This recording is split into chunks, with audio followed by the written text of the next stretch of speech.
Welcome to Process to Profitability, hosted by me, Samantha Mabe. Process to Profitability centers on strategic processes that reduce costs while increasing conversions, productivity, and efficiency for creative CEO women who are growing sustainable, successful service-based businesses. We'll discuss strategies that produce sustainable profits and how to apply these processes to your small business through solo episodes and some amazing guests this season. Hi, everybody.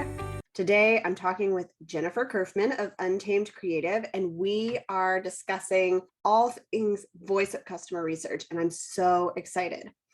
We are really going to dive into what voice of customer research is, but also why it's important and how it can help you be more profitable in your business. Jennifer is the owner of Untamed Creative / copywriter on a mission to destroy how you think your copy should sound and help you come as you are. She's written sales pages, websites, and emails for clients in a variety of industries like coaching, finance, and systems. The secret sauce? She zones in on voice of customer data to fuel her copywriting projects so you can reach your dreamiest clients. Hi, Jennifer. Thanks so much for coming on the podcast. Yes, you're so welcome. I'm so excited. So I read your bio, but can you tell us a little bit about your journey in your business and really how you've made it profitable? I'll begin at the beginning. So I used to work as an employee, as a copywriter employee. And so I was writing for a systems coach, and that was fine. That was like officially my first introduction into being paid writer. And I was like, hold on, I can do this. And this could be my job. Like, it was such a weird concept to me. And so I did that for a while. And then I realized I just really wanted to serve more people. And I have this thing where I just can't sit still. So I realized that, yeah, I can help more people. I can go out on my own. I can kind of make my own rules. And so I did just that. And mostly it was because I was a little bit scared to do it. And I was like, all right, well, then I have to try. So I launched my own business, Untamed Creative. And then I've just been out here slinging words, and it's been super fun. In terms of like how to make it profitable, keeping things simple. I totally have that thing where I will be like, oh, people are using Kajabi, should I be using it? And and like try to spread myself way too thin. And so I have been able to, it took me a minute, but I have been able to like rein that back and just focus on one thing at a time for the most part. I'm not going to pretend like I'm perfect over here, because like I totally get a little squirrely, but it's also just part of my personality. So I try to honor that sometimes too. It's been amazing. It's super fun. Yeah. And I think there's always experimentation in business, but it is really helpful when you can simplify things, because then you're not even having to pay for like softwares you don't use, like Kajabi, if you're not trying everything out all the time, because that is expensive. Oh, hell yeah. I mean, I know it's helpful for people who need all that functionality, but I don't. I learned a long time ago to make what you have work for you until it doesn't work anymore. So that's what I've been trying to do. And it definitely helps. It's kind of like coming back to your core values. Like if you're like, should I do this? And then wondering if it aligns with you. It's pretty much the same thing. Like, well, does this really serve me, or is it just exciting because it's new? And so, yeah, just kind of going back to that every time I'm questioning something really helps. So today we're talking about voice of customer research, and I'm really excited about this because we've talked about some copywriting. I have lots of clients who struggle with copywriting, and I think this is part of what people miss that makes it so hard to then feel like, oh, well, I don't know what to say. I don't know how to get my message across to people. So I'm really excited about this episode, but I want you to tell us what is the point of voice of customer why not just write without doing this research part that we don't want to do because we have to talk to people? Oh, talking to people. Oh, yeah. Let me just start by saying, do you like writing from scratch? Most people don't. I know I call it this, and I don't know if it's true, but like, I feel like this is copywriting's best kept secret but like, it's not a secret. It's out there. I know that it can be very intimidating to pull up a Google Doc and be like, I'm going to write a sales page right now. The cursor's just blinking at you, and you're like, I don't know how to start. So when that is intimidating, perfect. Pull up your voice of customer research and start combing through that and just see what comes out of it. Because when you are using exactly what your customers or your ideal customers are using the same language, and you're using that same language to describe your offer, it's going to resonate with them immediately. And sometimes it's really hard when you are the one creating the offer, even if you kind of are or maybe used to be the ideal customer, you're still too close to it. So it's really hard to pull out exactly the right language that people you want to purchase it are using, unless you're actually asking them or unless you're creeping on them in the internet. So so the importance of it is not starting from scratch, is having somewhere to pull snippets from. My writing process, and the one I recommend to people who are doing a DIY approach, is just to gather as much research as you can within reason. Don't spend 8 hours on it, but like, gather your research, open up a blank document, and just see what flows out of you. It doesn't have to make sense. It just has to be something, because often what'll happen is you'll start writing and you get into this flow, and next thing you know, you've got stuff you can actually use. So the voice of customer research, I mean, the benefits are threefold. They're like, one, gives you a jumping off point, a springboard, if you will. Two, it describes your offer in the exact words that your ideal folks are using. And three, it just makes everything more real and relatable. Yeah. I think what we fall into, like as a designer, I'm talking about website design in terms that I would talk to another designer. And that's not what people know. That's not what they care about. They don't care about the UX, UI stuff. Yeah. They want people to have a good experience, but they don't know, like, that's not how they're saying it. And so when I'm putting that on my website, people are like, well, that doesn't matter. That's not important.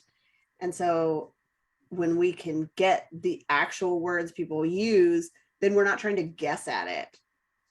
Yeah. And that's like one of the biggest boo-boos that people make when they are like, oh, but I'm using the research that I got, or like I heard someone say this in a call. And so they'll hear what they're saying and then they'll like change the word. They'll like paraphrase it. And sometimes you can, because maybe the context doesn't make sense or like whatever, but sometimes it's okay. But for the most part, like if you can stick to verbatim what people are saying and the actual, like pull out those vocab words, that's going to be the gold nugget. Don't hear what they're saying and then say, okay, this is what they actually are mean. Like, no, right? You try to stick to what it actually is. And yeah, you're absolutely right. If you're a web designer, people are probably, I haven't done this research, but like people are probably like, man, I really wish people weren't bouncing off my site so quick. Okay, so that's something you could use. Or if you hear, you know, a business owner saying like, I just don't understand why people aren't converting. So it's, you're saying similar things, but when you're saying it in the way that they're saying it, it just resonates. Yeah. So for you do some of this work with your clients, how do you go about that? How do you get all of this research done without spending hours and hours and like having to creep on every part of the internet? I mean, of course, there is the risk of a rabbit hole, but I try to stick to an hour of research outside of their clients that they already have, or that they've already worked with. So I have a video ask survey set up. So part of the process when someone works with me is they send out this survey. It's already done. They just have to email their clients with the template I give them, and then they just reply. And so I take all of that data and I put it in this extremely cute spreadsheet. And it's just organized in a way that makes it, well, it makes it really easy for me to comb through when it's actually like writing time, but then they can use it forever after. I organize it in a way so it's like you can filter through snippets of pain points specifically. You can say like, oh, what were people saying about like why they hired me specifically, their USP. So it's really helpful. A spreadsheet is, user friendly, but also it's just something that they can keep adding to as they go on, as they get more offers that they, put out, whatever. How I go about having them get it for their clients. But then, I just have to set a timer for an hour if I'm doing external market research, if I'm like digging in, YouTube comments, or if I'm like trying to creep in some Facebook groups or whatever it is. But just setting a time limit, because you're not going to learn everything. And for the most part, like, you can get what you need from the surveys and from hours worth of time. It's totally enough. And also the client or the business owner, like, they also can offer anything that they've gathered throughout the time building that offer. They have their own insight as to why they created it, who they created it for, that kind of stuff. So just between those three things, you can get plenty of information and enough to at least get something out there and test it, see how it converts. Yep. And I always tell people that you've got to test, just like you test your design to see if it's going to convert. You have to test your copy, because you might think it's great and it sounds awesome, but it still may not resonate quite the way that it is. And that's where you have to test and change and be willing to like work through that process, instead of expecting it to like, oh, I launched my new sales page and now I've got 100 customers right away. That was a magic wand. Yeah. Yeah. Yeah, totally. You got to test. I mean, one of my biggest like life mottos is, what can I delete? Because sometimes you get really attached to, this is also when writing websites are like really whatever, but like you get attached to a really funny phrase that you thought of, or like a really cool whatever. Sometimes it's more than you need. Mm-hmm. So sometimes you just gotta delete stuff. One of the things that I like, yes, testing is great, but one question that I get a lot is like, how long do you test something out before you know it's not working? Really depends. I like a rule of 3. So, it depends on the thing, but 3 weeks, 3 months, whatever makes sense for the offer, for the thing. But when you do decide you're going to make a change, like, don't go changing everything. Don't be changing the design and the copy and the delivery, because then you'll never know what it was. One thing at a time. If you're going to change some stuff on your opt-in page, pick one thing and test it out. Yeah. So I'm curious, do you always do kind of that secondary research, combing the internet, if somebody's had clients go through whatever service, or do you think just the information from past clients is enough? Usually the client information is enough. It depends. Yeah. If they've sold the offer before and they've been selling it, then the client intel is enough, because they've been through it and they have real life experience with it. But it doesn't hurt to at least just pop in to see, especially when you're looking for pain points. I don't like to focus on the pain points, but they are important to know. You have to know what people are trying to overcome. I don't personally follow like the agitating pain points. Yeah. I'm more into the pleasure points. That's what we're going for. We're trying to make lives better. So I still do need to know what people are. So sometimes if I look through the survey results or whatever, and I feel like something's missing, of course, yes, I can go back and always creep on someone and figure out what else I can kind of add to like zhuzh that part up. But if someone sold their offer before and they have client survey data that's like robust, you don't need to use a ton of time. Okay. So just kind of fill in where it might be sparse. Yeah, and it depends on the topic too. Like if I've written on the topic before, it's a lot easier for me to fill in the blanks. If it's about systems or if it's about, you know, your monthly bookkeeping or whatever, like I can fill that in. That's just because that's like my experience. I have a lot of, you know, I've written a lot of stuff for those industries. So what are some things you see people do that are like mistakes when they're collecting data? Not collecting it at all. I would say like a best practice or like a more efficient way to go about it is to do what I do, which is just organizing your information by snippet, not by like a full quote. You don't want a paragraph in your spreadsheet where it's like all this information and then this is the part that is actually, you know, related. You have one line up here that's about one thing and another line that's about something, you know. So I like to just do it in little snippies. It makes it so much easier to go through. Yeah, because you're not really like, this is not, I'm going to put this as a testimonial on my website. This is more research to write. So you're not, it doesn't matter if you tear it apart a little bit. Correct. I do have them whole, like they're whole in another page, Okay. but I'm glad you said that because no, you're not going to necessarily use it as a full-on testimonial on your website. But what if it was like a headline, or what if it inspired a headline on your website, your sales page, whatever?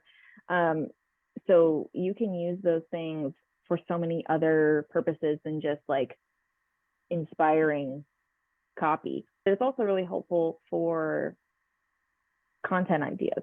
So, you know, you're wondering, what should I make content on today? I have a whole list of pain points that my ideal customers said that they went through. Okay, you just go through that list and you're like, oh, well, I'll make one about this and how to overcome it using my thing, you know? So it's a gift that keeps on giving, honestly. It's so good. Yeah, that makes a lot of sense.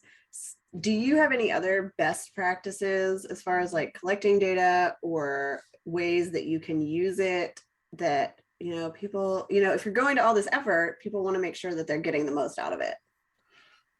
Yes. Okay. So collecting it, I do the video ask. I have it set up so that clients don't have to do it themselves. And I also don't have to jump on Zoom with their clients and like take time out of their day. They have to take time to like do the survey, but it's a lot more passive and they can come back to it when they want. But if you're collecting it for yourself, try to get on Zoom with your favorite clients, because people will 100%, they will expand more on an answer than they will when they're typing it out.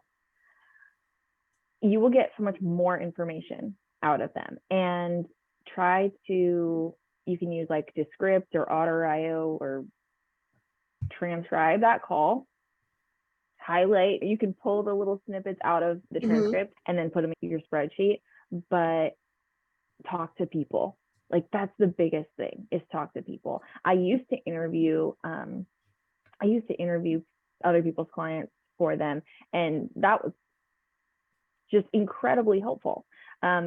And then I found Video Ask and I was like, yes, that's better, because they can choose to type or talk. So it's great. The other part of your question was how to use it in your content creation, which obviously could take form in whatever you like to do. It could be, you know, TikToks and podcasts and blogs and whatever, but use those, and not just the pain points, use the benefits that people are saying. One of the categories that I always recommend is USP, which is unique selling propositions. So like, why did they pick you? Why did they pick you over, copywriter B over here? So I think that's huge. And that is something that, like if you're turning that into content, that just helps people connect with you. They're like, oh, you have a toddler too? Oh, that's great. So do I. It immediately makes it more relatable, and then they feel like they know you a little bit better. Using the VOC data for content is just so good. Also, just going through and auditing the content or the copy that you already have. Like, yes, we do this when we're writing something new, but for example, if you're using it to write a sales page, my guess is you already have a website, maybe, that you wrote, a while back or whatever. So using that to go through and say, oh, how are people describing the transformation that I helped them? Okay, well, can I sprinkle that in here a little bit better or whatever? Using it for newsletter topics. The list goes on. I feel like I could go on forever. I started asking people like why they picked me over somebody else, and the answers always surprise me. And like a lot of times what I've seen is people are like, oh, well, I interviewed these other designers and I just liked your process better. I liked that you could get it done faster. And I was like, I didn't even know they were talking to other people. Oh, yeah. So it's really interesting to hear like their thought process of, this is why I chose you, even if that's not what we think the reason might be. Yeah, it's amazing what happens when you ask questions. Ask people questions. After they work with you, immediately, if you don't have like a survey or whatever set up for offboarding, just ask them, how was it? And there are pretty much 4 core questions that I always tell people to ask after they work with somebody. What were you going through in your business or your life, whatever, that made you seek out a solution? Number 2 is, why did you pick me? Number 3 is, did you have any doubts before you like signed on the dotted line? Side note, this is really good for overcoming objections. Like anything that's going through someone's mind before they push that book now button, you can use that and immediately overcome them, because you know that they're going to, for example, if you're a copywriter and you are selling a sales page service, people might think something like, their objection maybe like, okay, well, does it really have to be this long? That's a question that I've gotten before. So that can be just casually part of the copy where it's like, hey, why is this so long? FAQ section is so helpful for overcoming objections. Okay, sorry, I derailed. So the 4th question is, how has your life improved since working with me? And those are your benefits. It's amazing.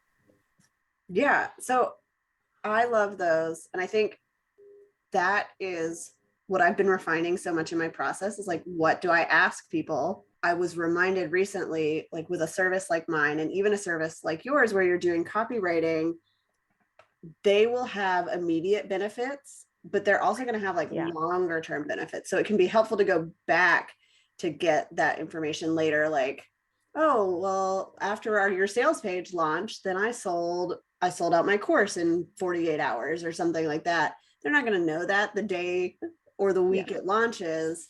And it's just helpful to gather all of that data to go through the whole process instead of having them like sit down and compose their answers. And I think that's where the video ask or the Zoom interviews, like you mentioned, is helpful, is like, just get people to verbalize their answers instead of composing something that sounds really good that maybe they're not using the language they normally would.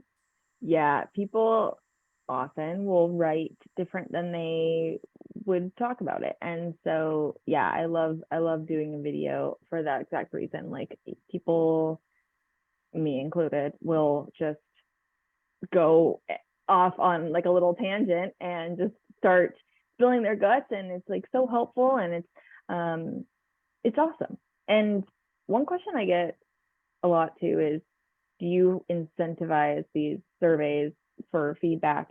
And my answer is no, it's up to you. But for the most part, I love a survey because I know it helps the business owner. So for the most part, people are willing to do it, especially if they had a really good experience, right? They're going to want to help attract more people for you. So I don't. That doesn't mean that you can. I mean, obviously, Oprah, whatever you want, Starbucks gift card, you get one, like that's fine. But I love just asking because you never know. And to your point of calling back a month down the road or whatever, yes, I have an automated thing for right after they work with me, but then I also have another one for 6 weeks and 3 months. So they get automated emails from me just saying like, hey, just checking in. How is your whatever offer I did for them?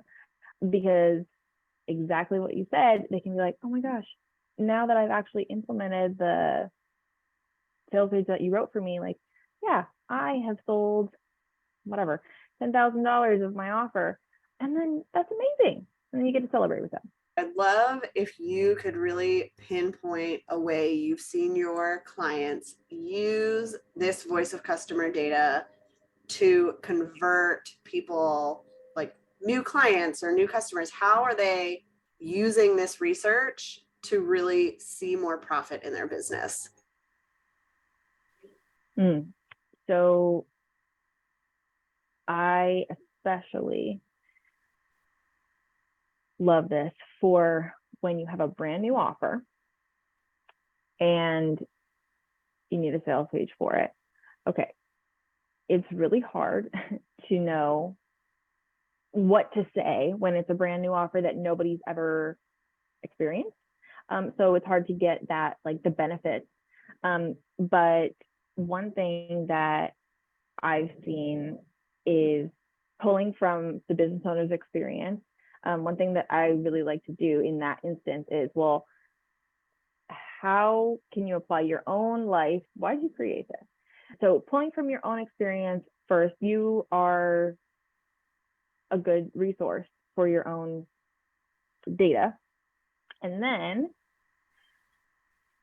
using any previous clients that you've ever worked with and grabbing that data from how you helped them. It doesn't have to be the same exact offer, but like, how did you help them? How did you take them from point A to point B? What was it like to work with you? That's something that you can use across the board.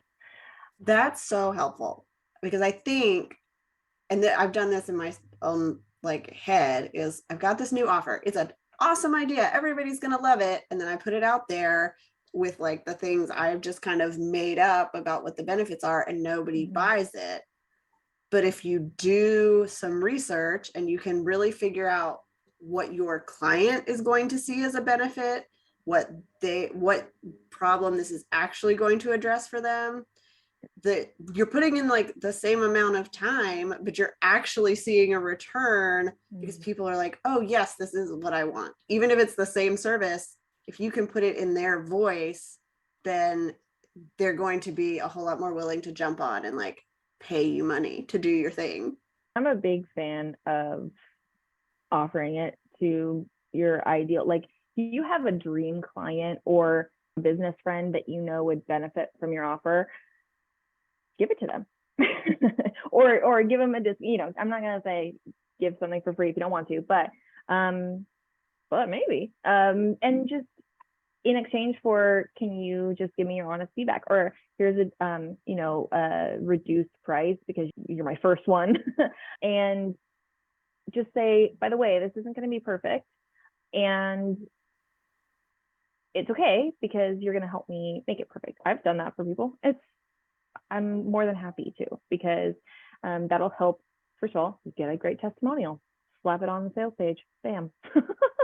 You can get amazing feedback from somebody who like feels comfortable enough to tell you this did not work, this wasn't good, but if you don't want to do that, that is fine too. Another thing you can do is just say, hey, you would be a dream client for this. Can I just ask you a few questions about like what's going on with you right now? or what you're looking for? Or what would you say to something like this? You know? Yeah, I think all of that's really helpful. And sometimes it is really nice to test out a new service on somebody that like you already know, you already have a relationship with, so that when something goes weird or it runs over time or whatever, they understand because they've been there. You know that like you're not going to be getting emails telling you that you're a terrible service provider, because they understand like what's going on. They know that this was kind of a beta test.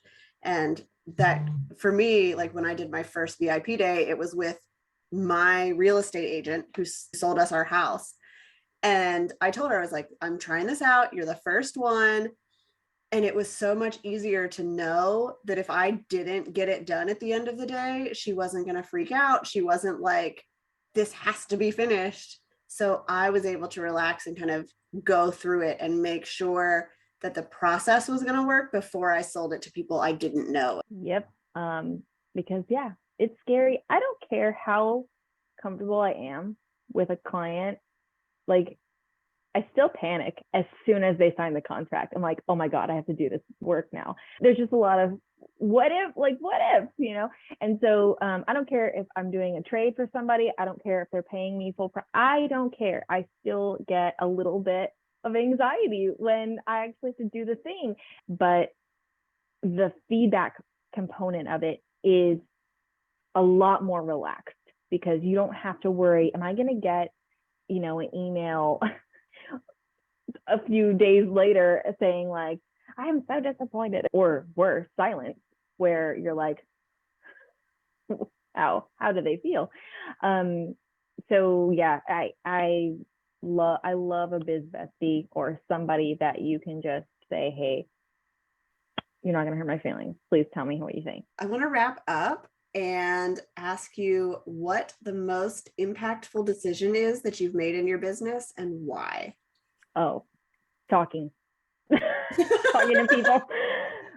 Talking to people, 100%. Like creating relationships with other business owners has been so like, it's been so beneficial. And I don't mean in a way of like they've brought me all these clients, like that is a part of it, but just having relationships with people who understand what you're talking about. Because you know, my husband, he looks at me like I have lobsters coming out of my ears when I'm explaining like, oh yeah, today I wrote a whatever. It's very isolating, right? To be in a world of like people with normie jobs. So relationships with people who understand what you do is so beneficial for your like mental health. And also having somebody or a few somebodies that you feel like you have the ability to use them as like a sounding board, where you're like, I cannot tell you how many times I've boxered some of my like business friends, and I'm like, okay, I have this idea. This is stupid. And it's just so helpful to be able to, again, have that reliable source where they can say, yes, that is stupid and whatever, but it won't hurt your feelings. And I've been able to refer clients to my business circle. I've been able to refer clients to them, and vice versa. Like I've had people say, oh yeah, reach out, you know, sometimes this just happened the other day. Yeah, I love that part. And I feel like that is the piece in my business. I've been doing business for like 7 years, and the times when I'm really working on like building those relationships, either with new people or just concentrating on like developing relationships with people I've already met, that's when I see the most growth, because I can get feedback, but people also know what I'm doing so that they can refer me to other people. And it's so much easier for them to like be a cheerleader for you when you're feeling down, instead of like trying to get out of that yourself. Somebody told me like I was the queen of websites, and I was like, that I would never say that about myself, but I love that other people think that I'm like really good at this, because it's so easy to look at, well, I'm just one website designer and I'm sea of a million people. And when you've got those relationships, they can really help highlight all of that for you. That then makes it easier to keep going, because this can be hard. Yep. Yes to all of that. I can't tell you how many times I've been like, I've made a huge mistake, you know, like, what am I doing? And then in those moments, I just pick up my little phone and I'm like, you know, help. Sometimes you just need that confidence boost from someone that understands the struggle. I cannot emphasize enough like how helpful it has been to have relationships that are meaningful. All right. So as we wrap up, where can people find and connect with you online if they've got more questions or they want to learn more about voice of customer data and research? Where can they do all of that? Well, the internet is an amazing place. So I obviously have a website, Untamed Creative, because the undashed one was like $2,000. Anyways, so Untamed Creative.com, and then Instagram Untamed.creative, and then TikTok is the same. And if you want like more information about voice of customer data, honey, I have an amazing TV thing for you. And I'm not being dramatic, but it is so good. Like, I'm really proud of it. And I've gotten so many amazing comments from people, or like DMs or whatever, from people who are like, this helped me so much. So if you want that to be you, I have a voice of customer data course. It's free. It's an email. Every day you get an email, you get a sexy spreadsheet. Like, it's super user friendly on purpose, because I wanted to demystify that process of like gathering the information and storing it and using it. And it's been really effective. It's a really awesome course. I went through it, so people should go and get it. I will link to everything in the show notes so that it's really easy to find, but it's right at the top of your website too. Oh, it's everywhere. I really want you to have it. Thank you so much for coming on the show today. I'm excited for people to listen and do some research, and then make, even if it's just tweaks to what's already on their websites and the copy that they're doing. Like, I think it's going to be so impactful to use the voice of the people you actually want to serve. Now that you've listened to the episode and you have learned all about how you can collect voice of customer data and how you can use it, I want you to take some time and go through your website and see where you might be able to make changes to the copy that's already existing to better reflect the voice of your customers. Here at Process to Profitability, we're all about helping you be more profitable through processes. So the voice of customer data research is the process, and we want you to have a website that very clearly sells your offer to your dream clients. And the best way to do that is to have their words, their pain points, the transformation they're looking for directly on your sales page, along with a really easy next step. So as you go through your website and you take a look at the copy, you also want to make sure that it's very clear how they can take the next step on their journey with you. Is that jumping on a sales call? Give them the link to schedule that. If they need to apply, have the application embedded on the page. If they are ready to buy right now, if it's a lower priced offer, give them a way to check out right there. So you're not building any friction. You have convinced them that this is the thing that they need in their life, in their business, that you are the right person to bring that transformation to really help them right now. And your website is the thing that's going to then help them to convert into a client or customer, because you have designed a strategic journey that ties in everything your customers have been saying, everything you've written on your website, and then you have used the design in a really strategic way to move them to take action so that they can get the results that they're looking for. Thank you so much for tuning in to this episode of Process to Profitability.